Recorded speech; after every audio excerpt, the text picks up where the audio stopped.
Hey everyone, back again. Today we're going to continue on the political economy train with David Ricardo's The Principles of Political Economy and Taxation.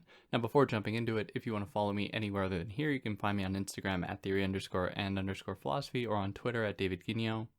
If you're new here, welcome. I'm David. I try to explain philosophical texts and ideas in a way that makes them accessible to you. So if you haven't already, like, share, subscribe, tell your friends, comment. I'd love to hear from you. If you found this on YouTube, you're going to be able to find it pretty much anywhere where you get podcasts where there shouldn't be any ads.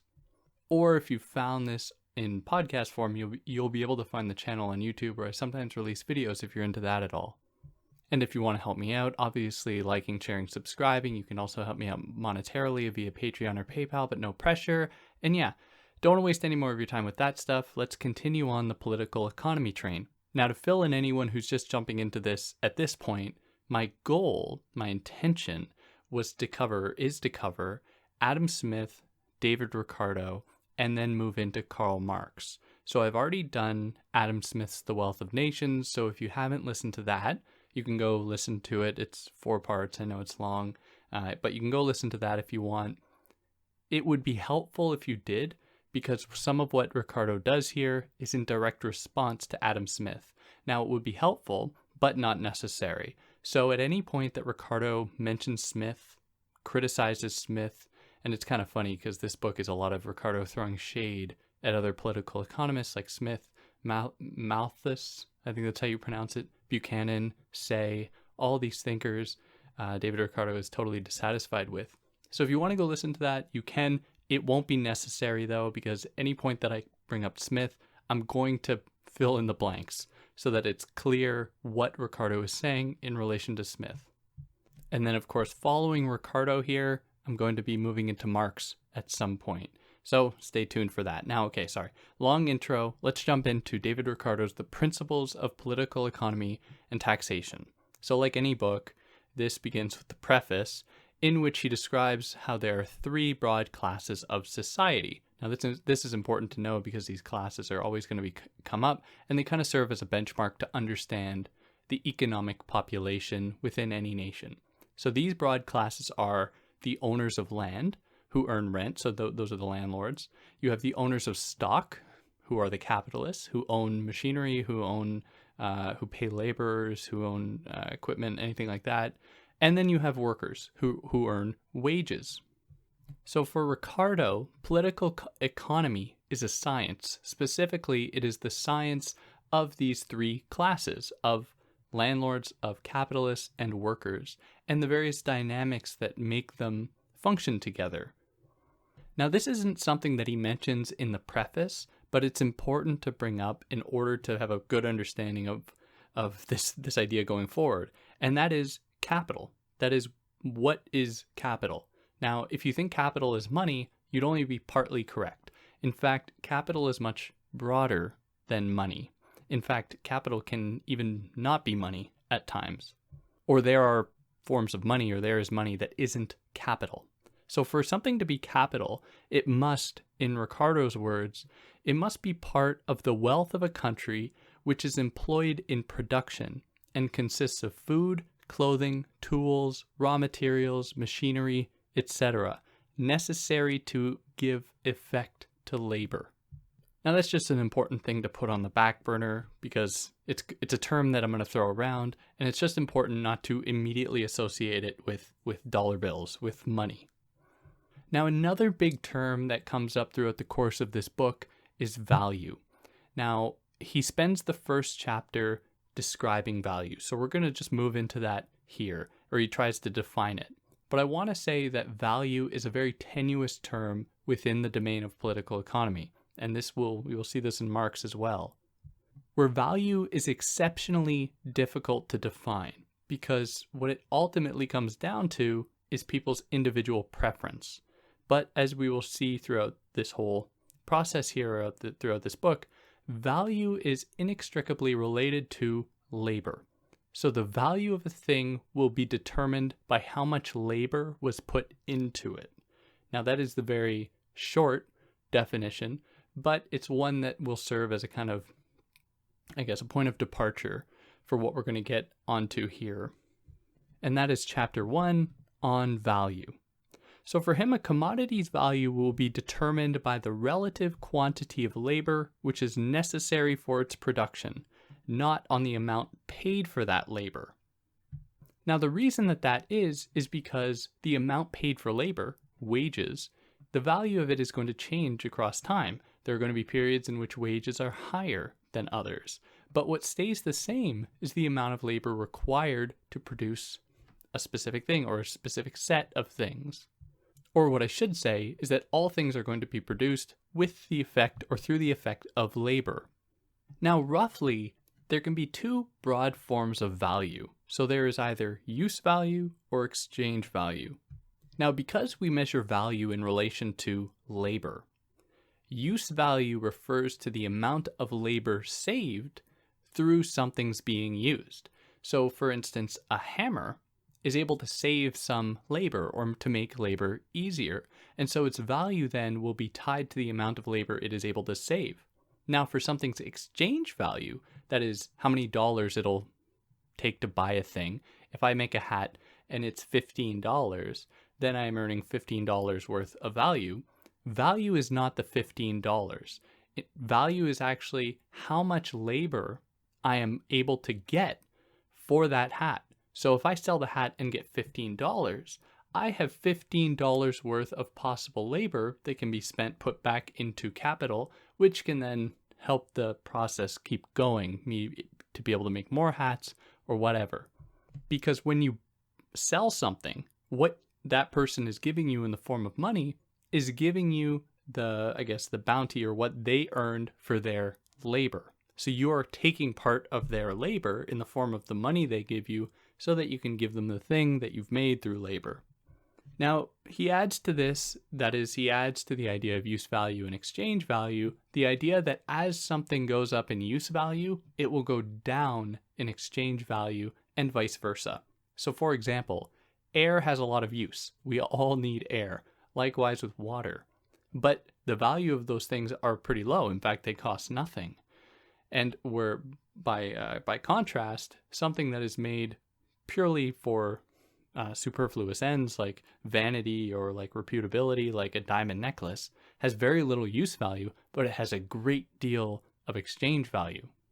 Now, a commodity's exchange value is going to be determined by not only production, that is, not only labor put into it, but it's also going to be determined by scarcity.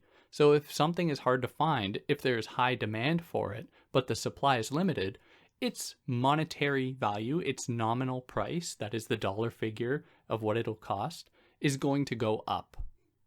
Now, having set all of this out, this idea about labor being a determining, a constitutive part of value, Ricardo then says, wait a second, we must turn our critical gaze upon this idea of labor as though it's just something that is unchanging, that the same amount of labor is going to be used and is going to be worth the same amount, today as it will in 100 years. Ricardo says that ultimately there's no real way to determine labor or to have a perfect standard to determine to determine value. And that is because it's ultimately subjective, and any of these measurements we use to determine value, whether it's labor or if it's, necessities like corn, because corn can be argued to be a good indicator of value because we all need corn. And if we measure things in relation to their value in relation to corn, then we can get a good idea of its value in relation to an absolute necessity. If we determine something's value in relation to gold, we are still going to run into issues because their prices, that is the number value that we use to understand value, even though it's not a perfect measurement, those values are always going to be changing. Labor is always changing. Price of corn is always changing. What it can buy in relation to other things, how much labor it takes to make. All of these things are always changing. And so Ricardo says while we'll never have a perfect standard measure of value, we use labor, we use gold as pretty decent indicators because we just don't have anything else that's so neat, that is so consistent, even though it's not perfectly consistent. So what Adam Smith says in The Wealth of Nations is that with something like corn, that is he takes to be a kind of baseline of all possible value because it's something we all need, something we all consume. He says that if there is a change in the price of corn or the value of corn, then, but let me just asterisk, price and value are not congruent. They are not the same thing. I'm just using it to give us the most easy way to understand an issue with Smith here.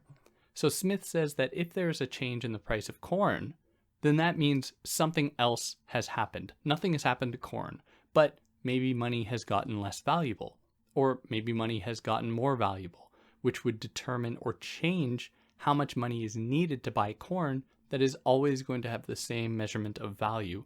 Whereas Ricardo says this is just totally unrealistic. It's almost like Smith is just bracketing off corn from a broader economy, from the exchange in the free market, as though it just transcends everything and floats above everything, when in fact it itself is always going to be subject to various changes. But even so, to reiterate, Ricardo thinks that these are the best measurements we have.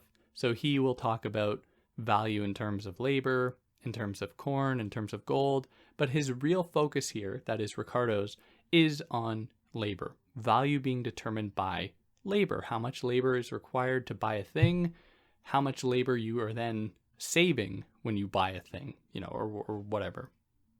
But when we talk about value, it's not as though wages paid to laborers is going to be one of the expenses to bring something to the market, to produce an object and then bring it to the market. There's also going to be the cost that goes into machinery, that goes into maintaining buildings, that goes into raw materials. Now, all of these things as well, because they play a part in producing some commodity, will determine and will affect its value. So it's not just human labor per se that gives something value. It's all of these other things. Now, if you're clever, you'd say, well, none of those other things exist on their own. They were only made possible through labor, which is true. So if there's a machine that is introduced into a manufacturer or into a factory or whatever, that might bring more things to market. It might make it easier for things to be produced. And so we will see a decline in labor, but we're going to problematize that as we go forward. But we will say, for example, that labor has gone down because the machine takes over the work of 4 or 5 people, let's say. But it may have taken however many years, however many people to actually build that machine. So it itself is the product of labor. So when we include that price into the price of a commodity, we are still only attaching labor price, the value of labor to that commodity, because the only way that that machine was able to enter the factory was through labor. And this isn't just true under industrialization, industrialized capitalism. He provides the example of hunter-gatherers hunting beavers, for example, where he says that what they might trade that for to another party, another group of people, is not just the amount of time or labor that went into acquiring the beaver. It was also how much labor they had put into making the tools in order to hunt the beaver. Let's say they use a sling or a bow and arrow, whatever. All of that is going to be factored into it as well. So value, I should say, is not only going to be determined by the actual presence of laborers, but all the history of labor that has gone into the production of a thing, which includes, like I said, the labor put into making machines, labor of transportation, labor of, overseers, supervisors, whatever. Now, if you have 2 different commodities, 2 different products that are made with the exact same amount of labor, then technically they should be worth the same amount in the market. That is, their value should be the exact same. Now, there are so many problems with this, not because Ricardo is necessarily wrong, but because we live in a different world now, and it feels very strange to think about value in this way. So, for example, when when one of the Kardashians is paid millions of dollars to make a Twitter post, are they doing labor? And if not, where is that capital, that money, those dollars coming from? What is it being paid for? And so here we enter into a kind of new realm where capital isn't nearly as attached to labor as perhaps it once was. Or if it is much more hidden, which is kind of Marx's nightmare. But we'll get into that with Marx as we go on. Just something, this is just something to keep on the back burner. Now, if everything was equal between two manufacturers that were producing two different commodities, that is the amount of labor and all that put into these two different commodities, then their values should be the same. But the world doesn't work that way, and one manufacturer might have better machinery than another, or another manufacturer might have better workers than another, whatever. Any of these things are going to change the value, or the price even, of a thing when it comes to market, when it is prepared to be sold. But these are two different things. So let's say one enterprise had better machinery and one enterprise had better workers. These draw from two different kinds of capital. So if we remember, capital is everything. It can include, money put into a company in order to pay wages or to pay for machinery or the machinery itself. All of this falls under the domain of capital. But capital can be further differentiated into either fixed capital or circulating capital. So fixed capital is the capital that is able to be procured or put into machines, things that you're going to have for a long time that you might buy once and you have to pay a little bit to maintain, but it's going to be there and it's going to keep earning you the same amount of money, hopefully. Now, circulating capital is capital spent on labor, which is want to change. It might change quite a lot, actually. So you're paying an employee, and if the employee is dissatisfied with how much they're making, they might go work somewhere else. And so that labor is not going to be, or that capital is not going to be fixed. You don't own laborers when you pay them wages, which is kind of this is what Ricardo thinks, so we'll accept that for now. But of course, Marx is going to problematize all of this.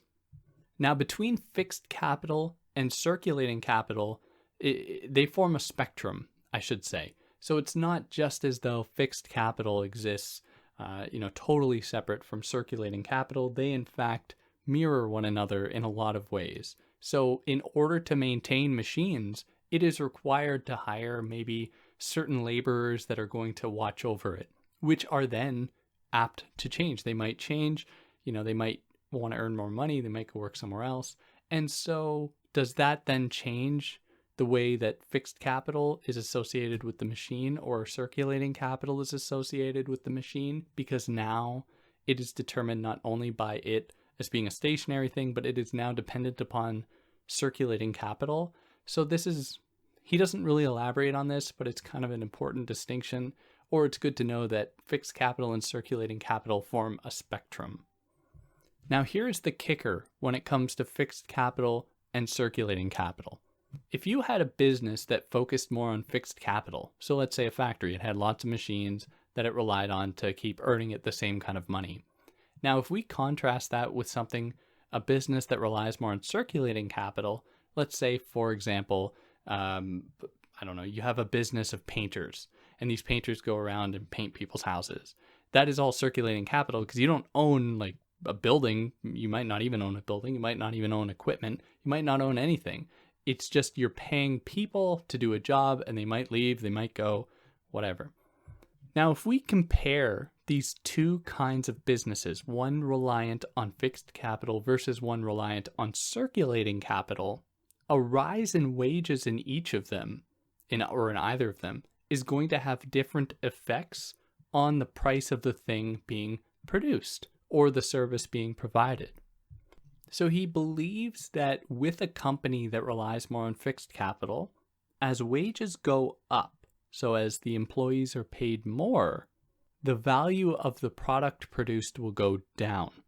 Whereas with circulating capital, or a company or business that relies more on circulating capital, as wages go up, the price of goods, the things being produced, will also go up.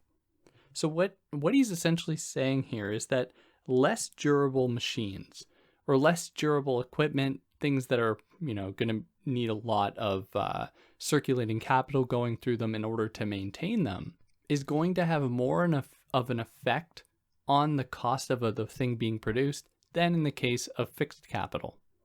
Or it will have a different effect, I should say. So if there's a business that relies on circulating capital, a lot of money is going to be put to keep, I guess, people happy, to keep, if there are like little pieces of equipment being used, they probably aren't very durable because, there's not a reliance on big, heavy, steady, fixed machines. Then what's going to happen is that as wages go up, and all of those pieces of equipment are going to need to have their little bit of maintenance they're going to need. More of them is going to need to be bought, et cetera, et cetera. As wages go up, because more labor is still going to be needed, then so too will the price of commodities go up, or the price of the things being produced go up. Now, if there's a company or business that relies more on fixed capital, as wages go up, the owner of the company will say, well, I'm just going to lean more heavily on all my machines because, I don't want to have to pay these people more. And so they will find ways to get around having to pay the people more by probably firing them, laying them off, relying more on the machines, which is going to allow them to actually bring their prices of things down or to keep them the same. Now, all businesses rely on some kind of relationship or proportion between fixed and circulating capital. No one business relies purely on one and another business purely on the other. And so part of the ways that value is ascertained, or it demands an engagement with all of these dynamics between fixed and circulating capital, which is all very abstract and all very difficult to do because it's actually quite difficult to ascertain the difference between circulating and fixed capital because it's a spectrum. And so the best we can kind of do is to just, try, to attach somewhat arbitrary significance to certain things like labor, like gold, corn, in order to have some kind of benchmark, or to be able to say that machine there represents fixed capital, whereas, the paper person, the paper boy throwing papers around is an example of circulating capital, not mentioning, of course, the fact that the bike is fixed capital for the kid who's relying upon it potentially forever to do their job. But anyways.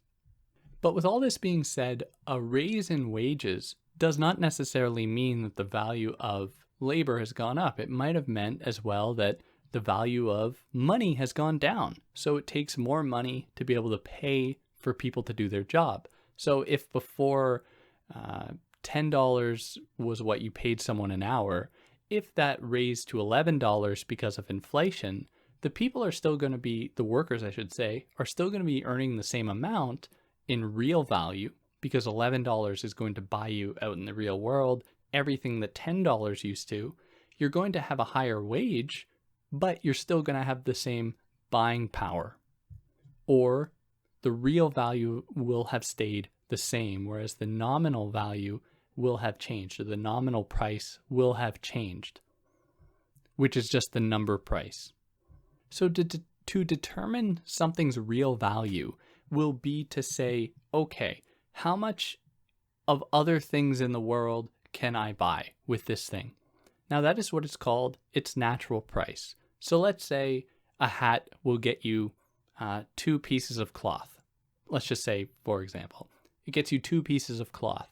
And then the next year, it can suddenly get you 3 pieces of cloth. Now, if we just look at that one example, we could say either that the value of the hat has gone up, allowing you to buy more with it, with the money you get for it, it'll allow you to buy more cloth, or the value of cloth has gone down, in which case it takes less to buy more of it.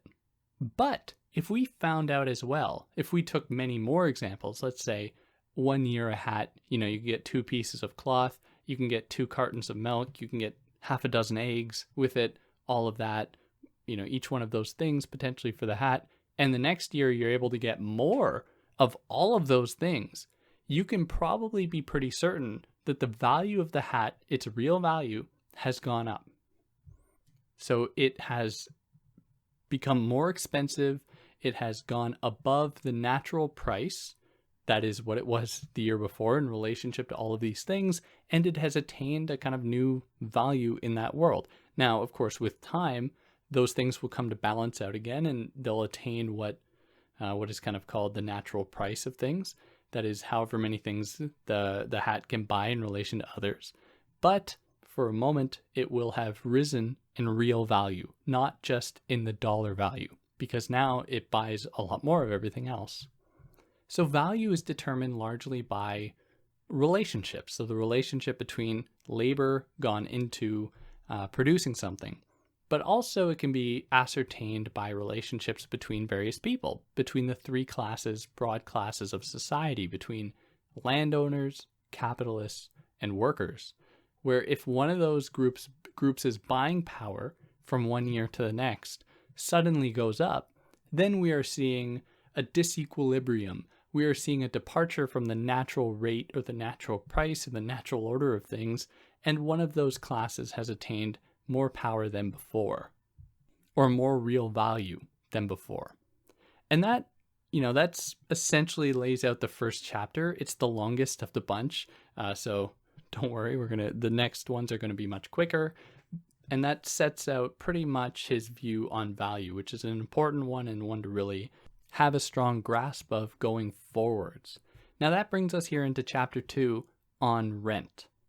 Now this is probably the most important part of this whole book, because here is where he establishes or lays out his view of rent that is diametrically opposed to many other political economists of the time, specifically Adam Smith, Buchanan, and Malthus, who all have an erroneous or incorrect view of how rent, the value of rent, or even the price of rent, is determined. So in the work of Adam Smith in The Wealth of Nations, he pretty much says that rent is the product of profits.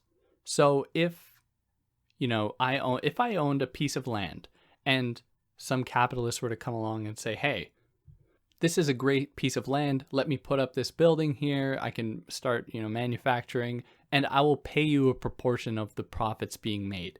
Or if I have a plot of land, some farmer might come along, this capitalist might come along, whatever, and say, hey, this is a great plot of land for me to earn some dollars off of by growing some corn. Let me grow some corn here and I'll give you some money for profit, or in proportion to the profit that I make.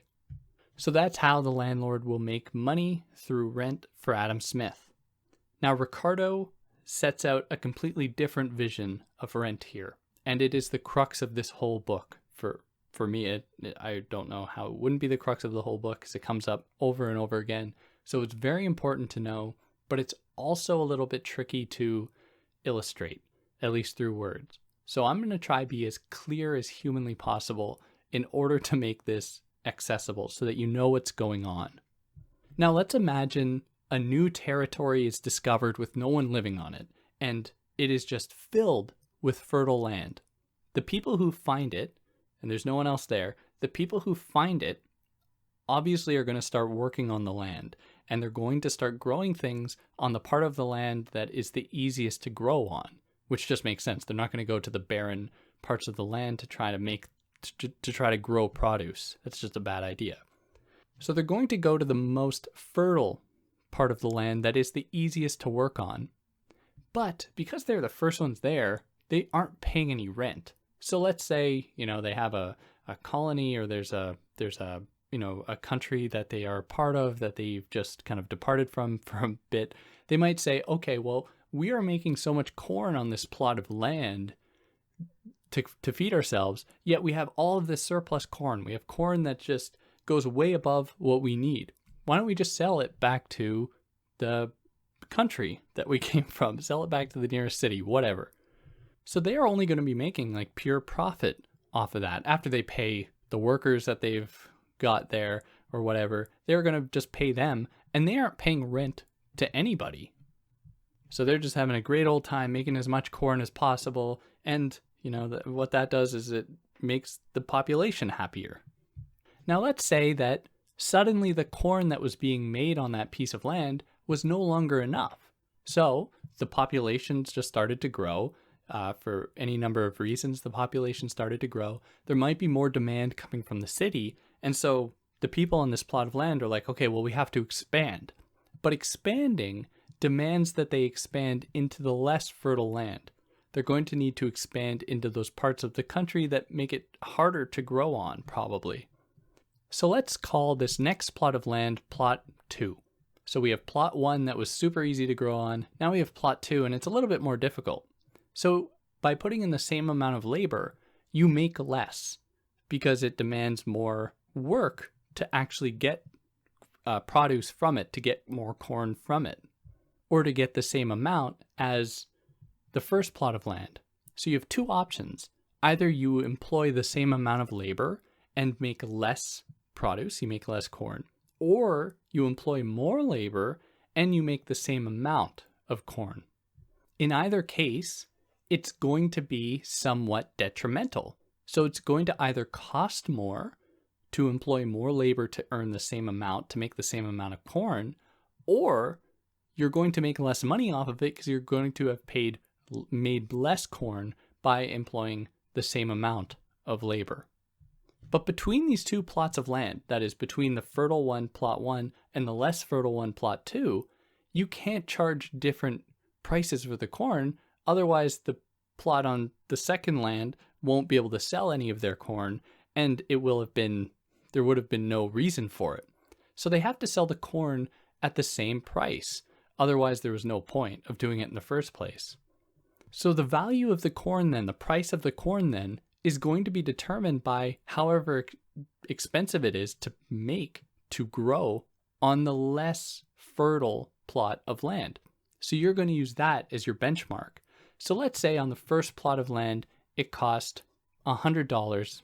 This is absolutely a ridiculous number, but let's say, for example, it cost you $100 to make all of the corn. And you were able to sell that for $110, for example. So you make $10 profit on the first plot of land. Now the second plot of land, you have to put in $110 in order to make, $115. So you only make a profit of $5 on the second plot of land. So the first plot of land makes a profit of $10, whereas the second plot of land makes a profit of $5.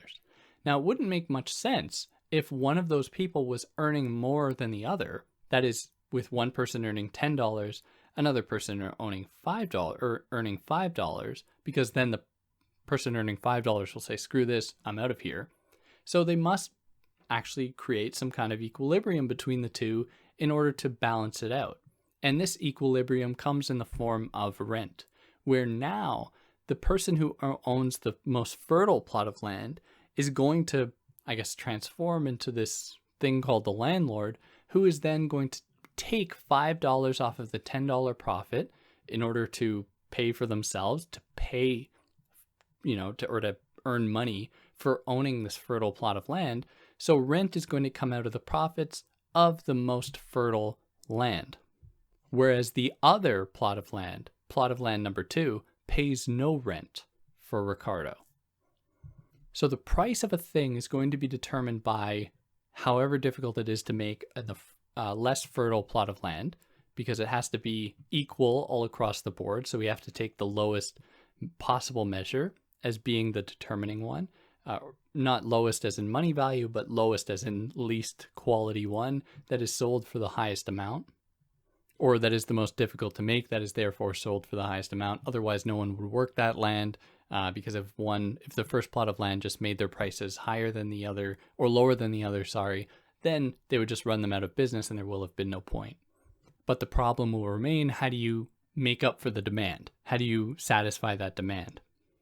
So the value of an object, the price of an object, is going to be determined by the least fertile plot of land if we're talking about raw produce here, if we're talking about things being grown.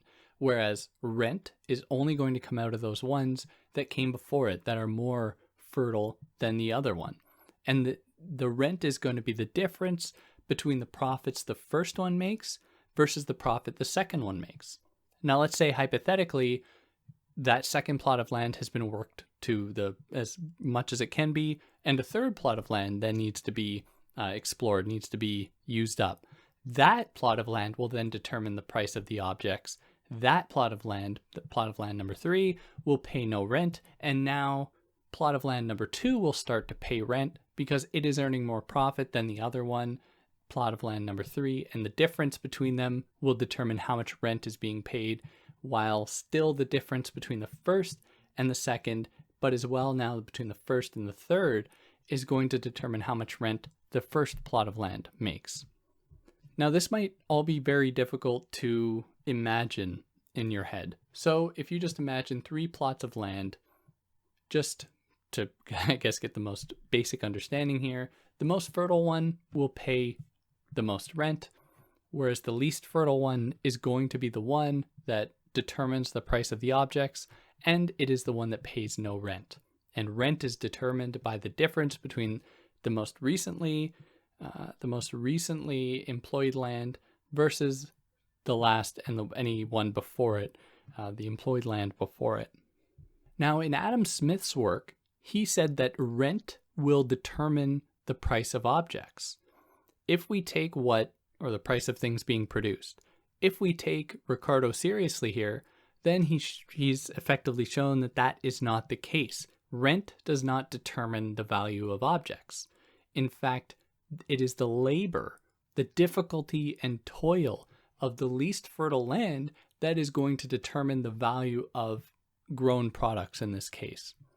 So high rent doesn't come from earning more, per se. High rent is the product of a less abundant land being employed, being sought after, being cultivated, not the sign of the most abundant land being cultivated. So rent is not determined by high price of commodities or the other way around. Rent does not determine that. It is only determined, rent is determined by labor put onto the least fertile, least workable land.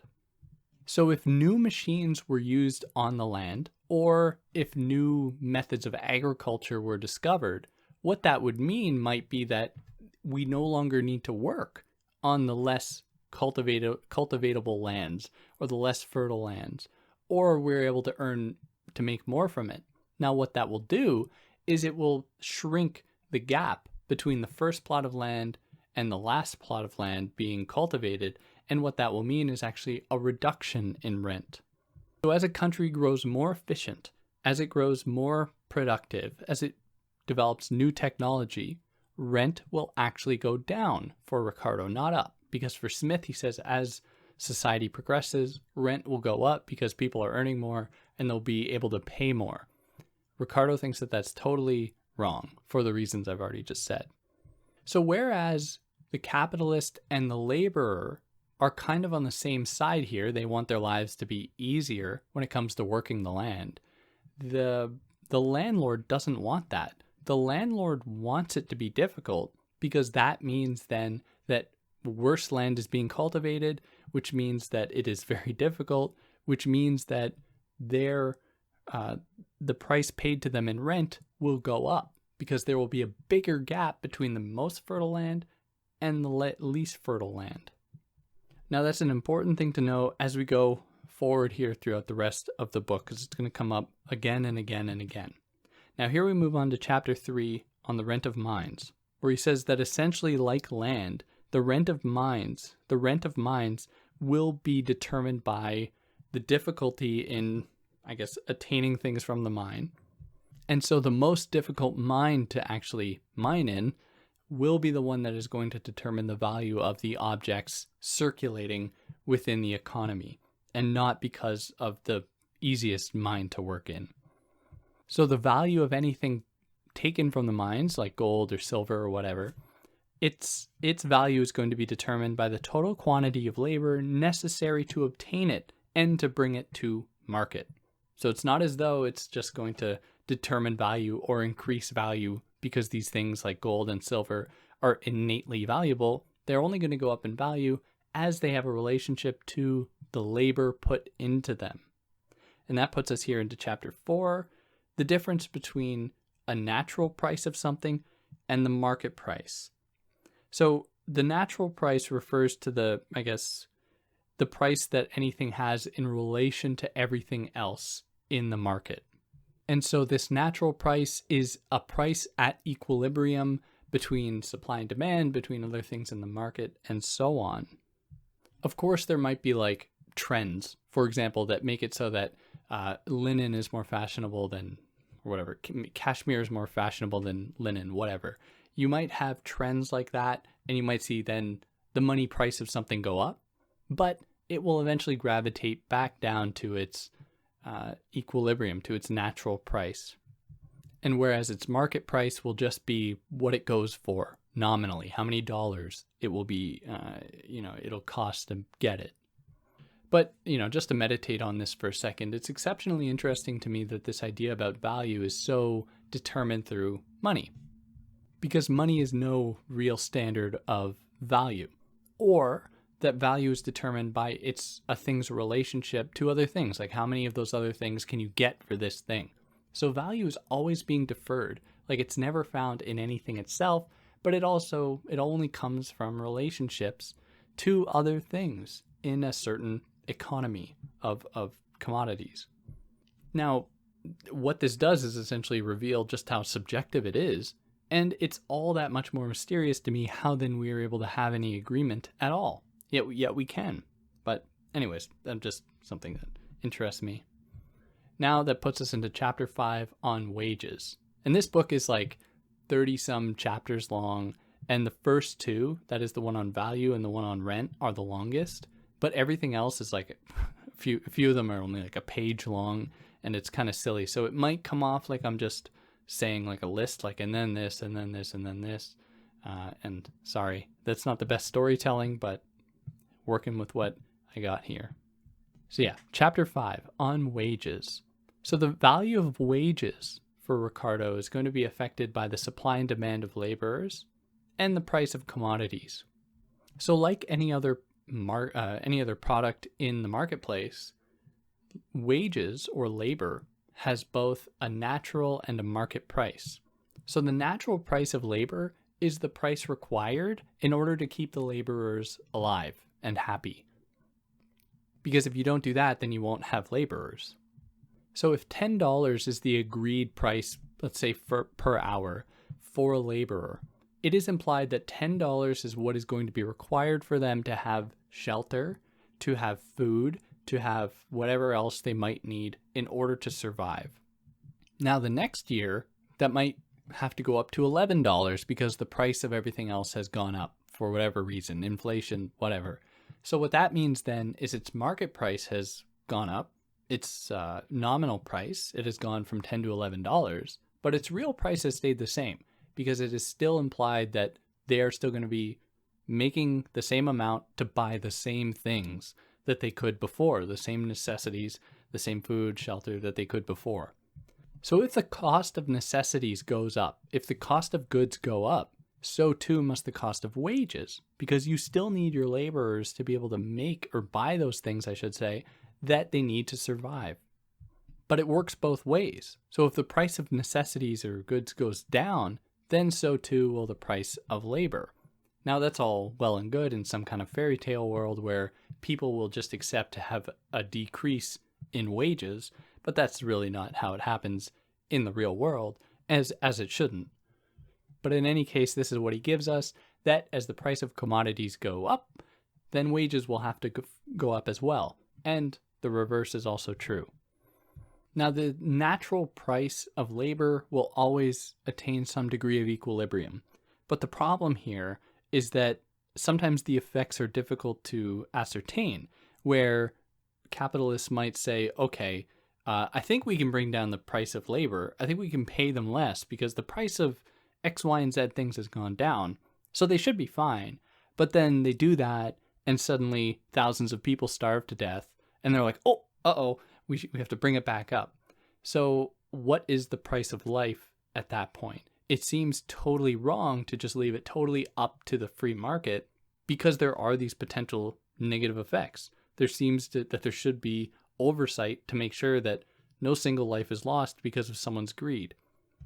But Ricardo doesn't consider that. Instead, he says that almost any tax or any kind of law that limits this or that sets like minimum wage standards is going to be harmful to the poorer classes. And he also proposes regulating reproduction of poor people, which is, just eugenics that is very clearly very clearly problematic and not anything that should be espoused. And it's quite ironic because he's against one form of regulation but for another. He's okay with regulating bodies but not regulating the market. And it's funny, we see very much that the same impulses that govern many conservative trends in North America. It's all about policing people's bodies, but let the market that affects people on an immeasurable scale, let it do whatever it wants. And that'll stop the first episode here at the end of the chapter 5 on wages. And from here, we'll move on from chapter 6 on profits. And if you listen this far, thanks a lot. If there's anything I got wrong here, I'd love to hear about it. If there's anything you liked, leave a comment. If you're listening to this on Apple Podcasts, and I think even Spotify now, if you can leave comments wherever you've listened to this in podcast form, do it. I'd love to hear from you. Leave 5 stars if you can, if you like what I did. And catch you next time. Take care.